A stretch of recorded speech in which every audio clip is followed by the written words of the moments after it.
the things I noticed is that the labels from the barrel of B&K have been removed. So why would they do that? Well, the reason is that it's set on there, corrosive chemical, and if it was to move again, you don't want people, particularly the police, saying this is barrel, so the labels are removed. Where's the charger gone?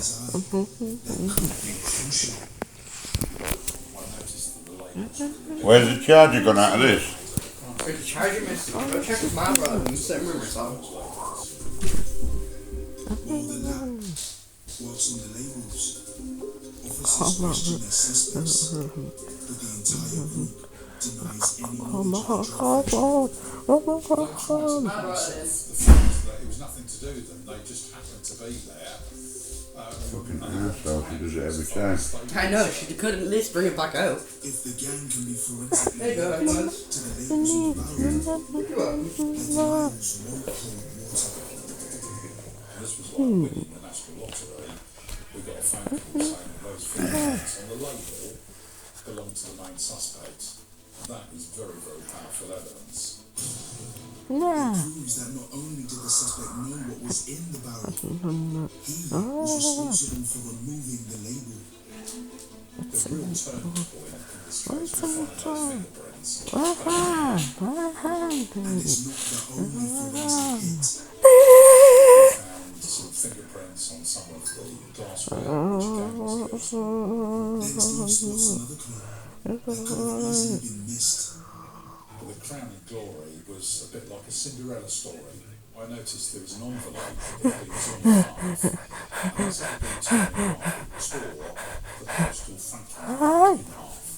And I recognised the handwriting as that being the only female. She was arrested in the raid, and Steve saw her handwriting during a search of her home.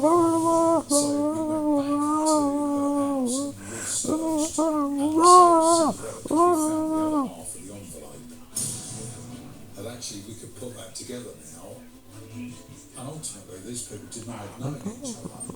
Had all the chemicals, good evidence of conspiracy. But the moment of illumination is when we found those fingerprints on the inside of that sticky label. Steve decides to see what the main suspect has to say. We were not aware that we had that evidence, so we went through it. Never seen it. Well, actually, that's interesting because someone's removed labels. We've examined those labels and they've got your fingerprints on them. And that's how most of the interviews went. But despite the suspects refusing to comment, Steve still believes he has the evidence to charge them. He went to the Crown Prosecution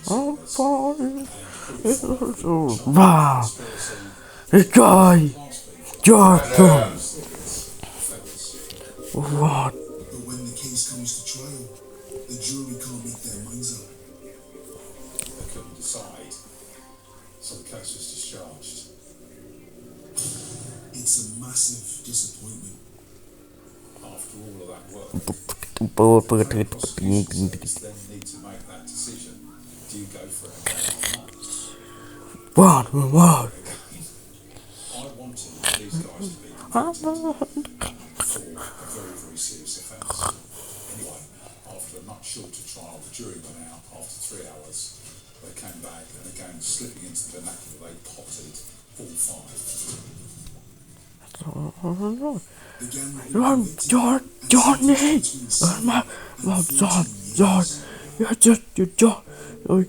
As I went flying into the cellar, the first thing you think is there sufficient evidence?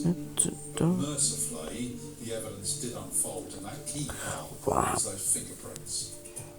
That was the biggest and most complicated case I've been involved in. They were going to prison. I must admit there was a big sigh of relief from me.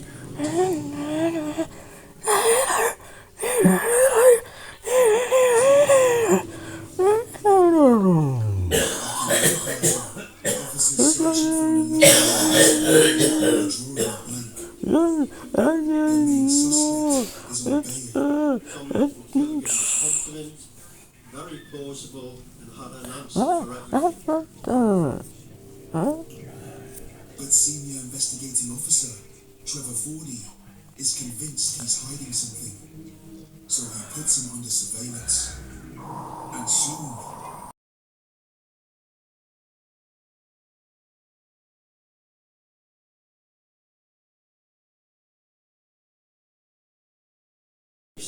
Ponjher into the premises, officers trained in deep search to search every crack and cranny, basically, thoroughly.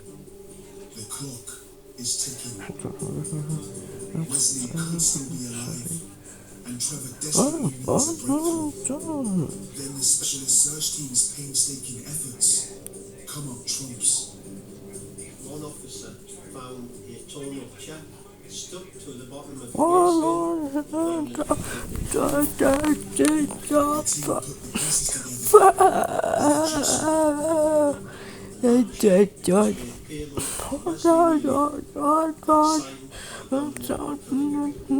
It's the vital evidence they need to prove a link between Dominic and Wesley.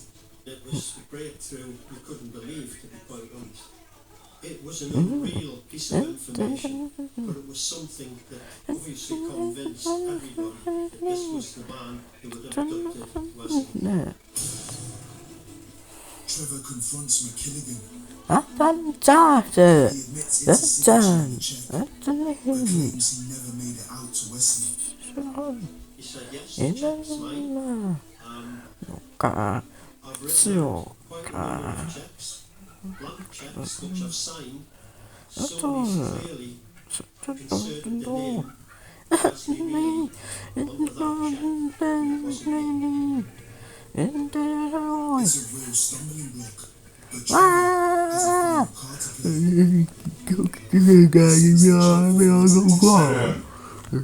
I've organised for him to go to He's Reed loud anyway, isn't to compare the names Because the game down, turn the game down and start to the signature. Dominic He was doing it earlier as well. submitted to.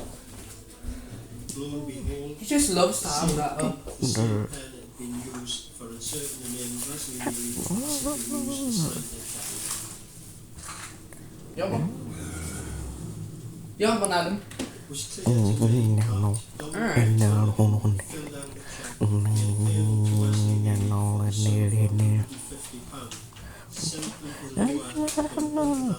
The forensics prove McKilligan is lying. But when confronted, the lies keep coming. He obviously saw the best escape route was to only admit Wesley's abduction. So that's exactly what he did. I've never heard of any of them back No in responsibility. ACWY. I've I've heard of, I think I've heard of HPV. Taken him, he'd purposely abandoned his bicycle, moved it away from the scene of crime. He claims another man now has Wesley. If it's true, Wesley could still be alive. You've got to keep your mind open, but I couldn't dispel the fact that he was still alive. And therefore the priority Yeah, was no Mary longer J is Dominic McKilligan. 70. The priority was Yeah. to cover this child alive. What?